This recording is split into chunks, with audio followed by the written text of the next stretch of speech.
Hi. Okay, so how do you avoid feeling overwhelmed? Now, this is a topic that came out yesterday because I don't know about you, but somehow I believe that yesterday was a really like demanding day. It was for me, and it was certainly for my friends who like a few people came up to me, not like face to face, but online, and like wanted to talk to me and said like, Tini, I really feel overwhelmed. Like I don't know what to do. I was like, what's up?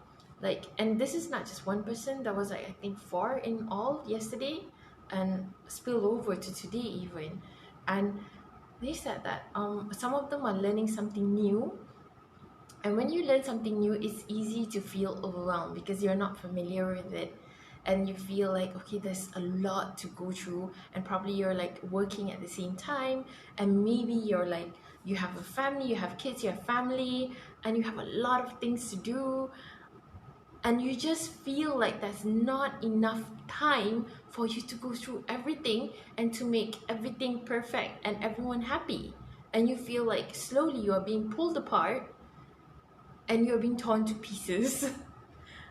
And like my friend yesterday, she felt that she was learning and learning and learning and learning, but she felt like she was not going anywhere because it was all too much, and the more that she learned, the more she like don't can't cope or not understand things. And I really get it, guys. Like I have been in that place where when I learn something new and I feel like, oh my god, this is like a lot, and a lot to take in, a lot to do, a lot to accomplish. And at one point you feel so frustrated with yourself because you feel like you want to go, you want to do it, but you can't because you don't understand. But when you read up more, you get more confused, and then you can't move, so it's like a chicken and egg dance. And it's so easy to just roll over, and just it will snowball. This feeling of like overwhelmness will snowball, and eventually it will be a burnout. If you don't control your feeling of overwhelmness, you will end up with a burnout, and that is the last thing you want to be and do, because a burnout is like an extended period of time where you are not productive, you cannot think straight, you're like pissed. It is not an okay state, and that's the worst state for you to be, for your family, for your business, for whatever you want to achieve in life.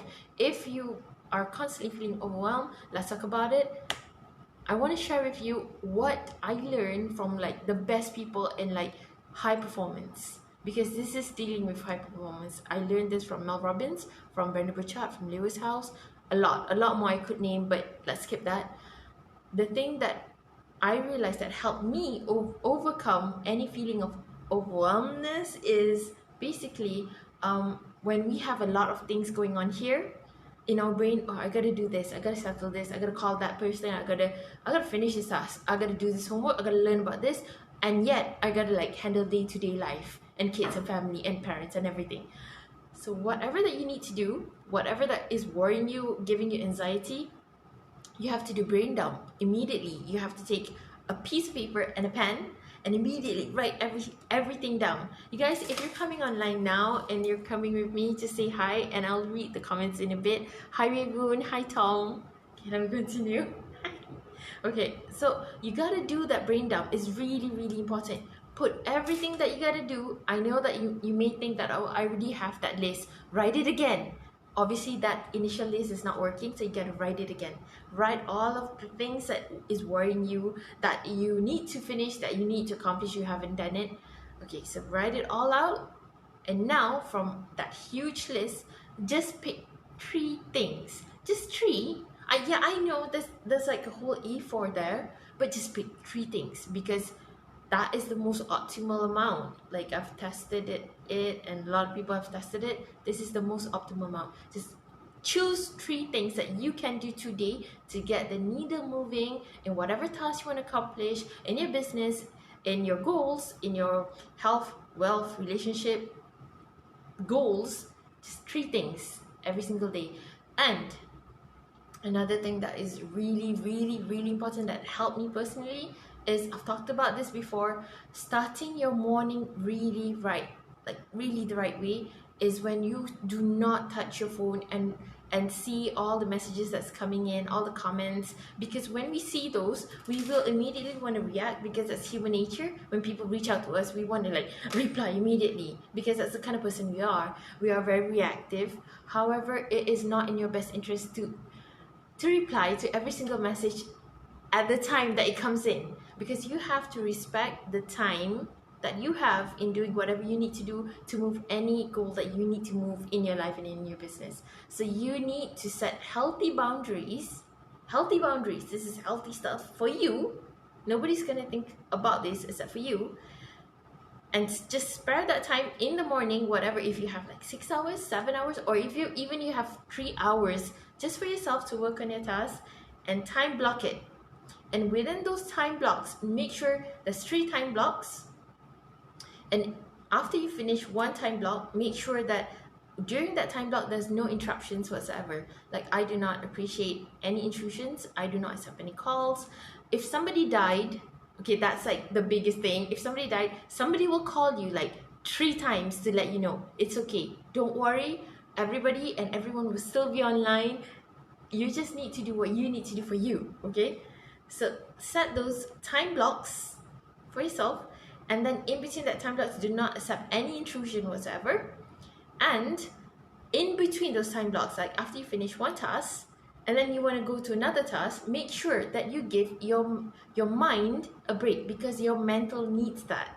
It needs to recalibrate what you're thinking in the first task, and then break and then start a new one. Because if you just jump from one to another, your brain will probably, like when you do the second task, your brain will probably be still in like the mentality of the first task, and then you end up like switching gears in between, and then you won't be as productive, as creative as you need to do to be for your task, for your work. Okay, so this is really, really, really key. Set healthy boundaries. Even people call you, people message you, if it's not like somebody died, somebody fell off, like I don't know, the stairs, just ignore it for a time, your time block. Respect your time. People will treat you how you teach them to treat you. If you respect your time, other people can learn to respect your time. But if you let people come in and intrude you at every single time, like because it's important for them, for their task, that's where we feel overwhelmed, because we don't feel like we are in control of our own time. And time is the only commodity that we really have.